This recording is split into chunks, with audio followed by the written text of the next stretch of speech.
Good afternoon, everybody. It is Sunday, and so you know what that means. It's Sunday from the shed. If you're new here, my name's Claire, and this is sorry, Willoughby. This is Willoughby, the miniature schnauzer, the 7-month-old miniature schnauzer. I'm creating my own dream studio, and I am bringing you along with me for the ride. Only a few weeks in, and there's still lots to do. At the moment, we're still sort of getting it into some sort of shape for it to be a decent enough studio. So I'm going to give you a studio update.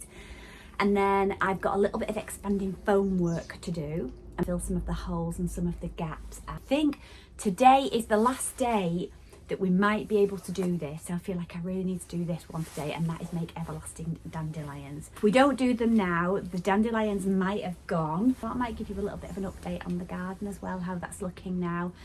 Since I moved everything, built the new raised bed back down by the bottom of the tree. I feel like finally sort of all the digging and moving and shifting has come to a bit of an end.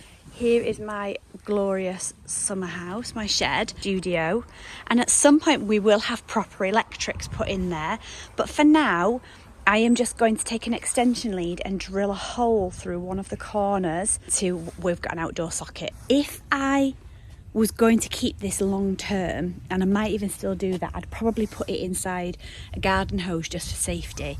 But I know where I'm going to put it, and I know that it's not going to be in an area where it's going to get a lot of high traffic and it's not going to get walked on. Let's crack on. In this corner here, because I think that makes most sense. Now this is not a very thick wood, so it will not take long to go through. And I'm just going to make a hole that's as big as the cable, and then I can take the plug off and we can put the cable through.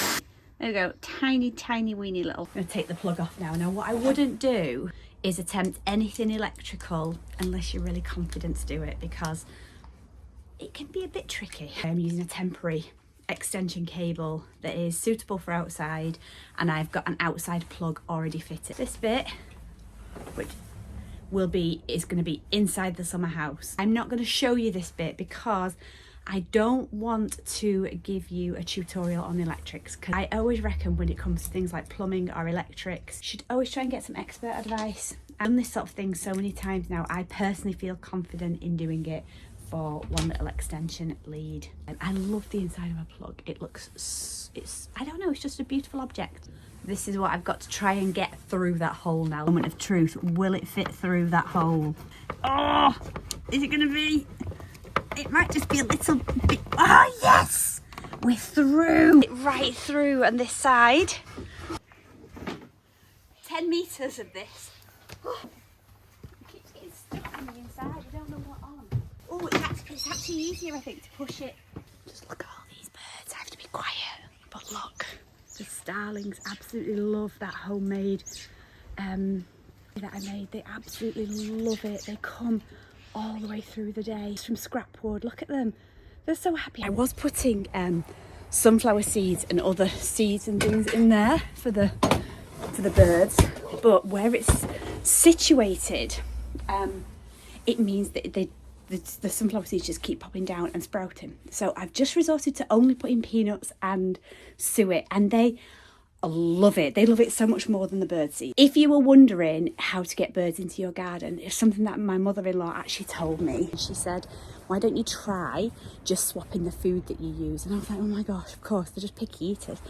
Suet pellets, tiny little suet pellets, sunflower hearts and peanuts and mealworm, and they're so much happier. I have so many more birds come to the garden, so maybe it's worth a try for you. I wonder why it's so much easier to push it than pull it. That's the plug back on. I'm just going to go and plug it in outside, and we've got, like I say, we've got an outside plug that I've decided where it's actually going to go, and I've got everything else in. I'm going to silicone seal around that joint. So I'm actually considering like a solar panel power system for in here. If anybody's ever done that on their shed, I'd really love to know what your experience is of that and whether you've got any tips about what to do. And I don't need a heck of a lot of electricity in here. I'm not going to be powering big machinery or anything, like charging points when I'm doing stuff. Maybe a dehumidifier, maybe a heater in the winter. Let me know if you've ever used a solar panelled power bank. Do we have power? Is it working? Let us see. Yeah, we have power. That's so, oh my gosh, that's a bit of a sad looking full. We need to get a fresh one. It's going to actually change my life in here, I'm not going to lie. Before I get to doing the filler, I'll give you a little quick update on how the garden is going since I moved all the plants.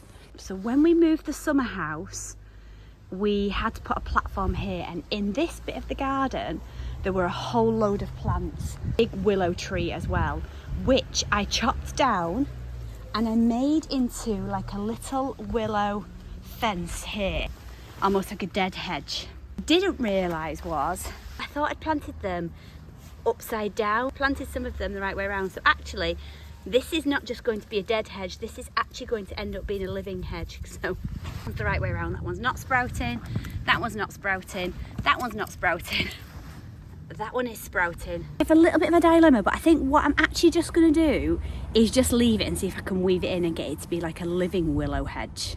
I can always just make use of that willow elsewhere in the garden when it does sprout, because willow is just such a good material to have in your crafting toolkit. You can do so much with strips of willow. This bit is literally thriving now. Pretty much this was half of this that was here. This I moved. The hydrangeas I moved, and I wasn't sure about the hydrangeas at all because I literally dug them out and dragged them here one night after work. Honeysuckle that I'd had in a pot for ages that just wasn't thriving, and when I made the bug snug, the bug hotel, the big one from all those sticks, quite a few people suggested I put a climber on it. So I thought, do you know what's the worst that can happen, because this thing is been stuck in a pot for so long, and I just shoved it in. The soil here isn't great quality. I probably need something with a bit more colour in here at some point, but that's not perking up great, but we'll see. There's still time. More hazels that I am due to plant in that area up there. I'm going to plant hazels so we can have hazel twig. I've got magnolia so that we can have it in the spring, so it's a spring feature, winter spring. Elderflower that I'm going to put in there so that I can make my own elderflower cordial. So the things that go in this hill now, this area, it's going to have to be stuff. What I want it to be is the area that works hard for me seasonally. I can draw off and forage from my own garden. That has been like such a dream of mine. And another really lovely little surprise is that the bluebells that I bought from eBay, I bought like a pack of 100 native British bluebells from a Scottish seller in the Isle of Skye, and they have all flowered so beautifully. That colour is the most beautiful. I wasn't expecting them to flower this year at all. That's an absolute Brucey bonus. I can't believe it. Really split the internet. So many people were like, don't do it. But these are native ones, and I know the Spanish ones can be a right nightmare, but the native English bluebells are not, and they're so beautiful. Next year there'll be even more of them, and they'll naturalise really nicely in this area, and it'll be full of that lovely blue colour. There's some more and some more, and they just look so beautiful against the ferns, don't they? Another of the hydrangeas that I moved, and this one isn't doing as well, but it is much more in the shade, as is this one.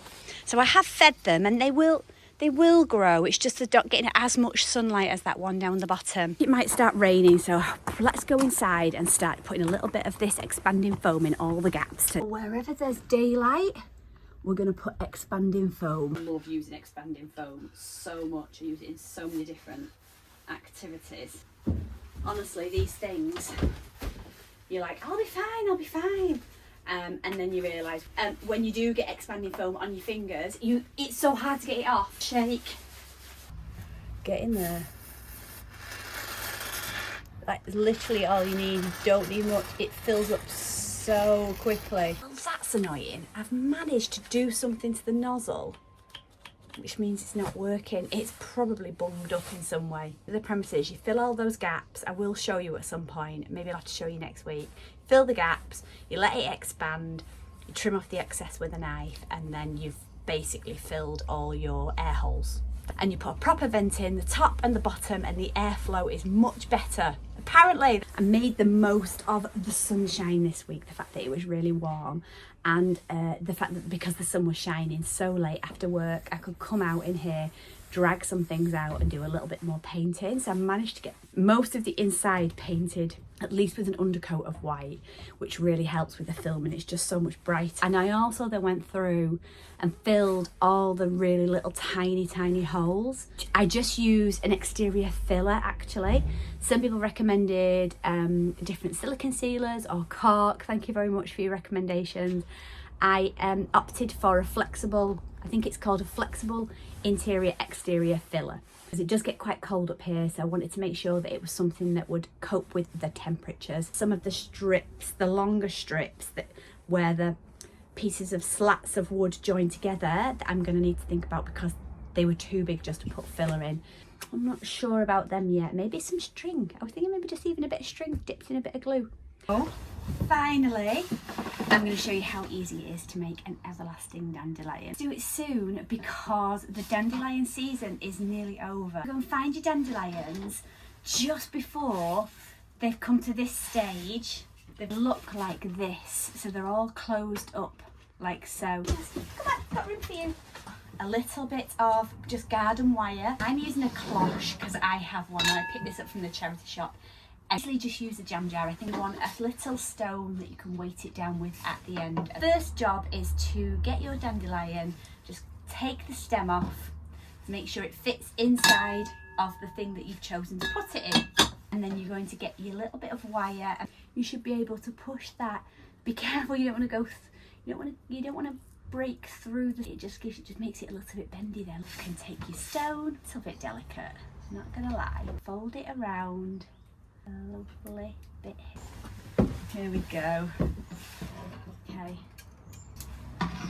is going to become your everlasting dandelion. Take your jam jar or whatever you've used, popping it in, the stone will weight it down, you put it in there just like that, and then over the next 24 hours it will begin to become what you know as a dandelion head like that. Oh, it's so beautiful. I just can't believe that there is just the possibility of like hundreds, yeah, it's got to be hundreds of seeds in there, hasn't it? I can't even count them up, there's so many. Maybe somebody knows how many of these, somebody watching knows how many seeds there are in a dandelion. Do you know what I should have done, and I didn't do, and I should have done this time, was like I should have done one a few days ago and shown you, and here's one I did earlier. It starts like this, then we get it to about this, then it starts to open a little bit more like that, and then eventually you'll end up with a full dandelion head. I think somebody last year said to me they'd had theirs inside a jar for years and years and years. It never changed. Some people do say that you can spray it with hairspray or other things. I have never bothered, left it in until basically I get bored and then, or I want the cloche for something else. I take it outside and I get my dandelion and I make a wish and I blow the seeds. Beautiful seeds, look at them all. They just dance like little ballerinas. They're beautiful. I love them so much. Then I can guarantee I'll have my own personal stash of dandelions in the garden next year to be able to do even more beautiful things with dandelions. What's this? Oh yeah. Oh no, you're not supposed to, no. You're not supposed to eat it. It's from me and Willoughby. Goodbye. See you next time.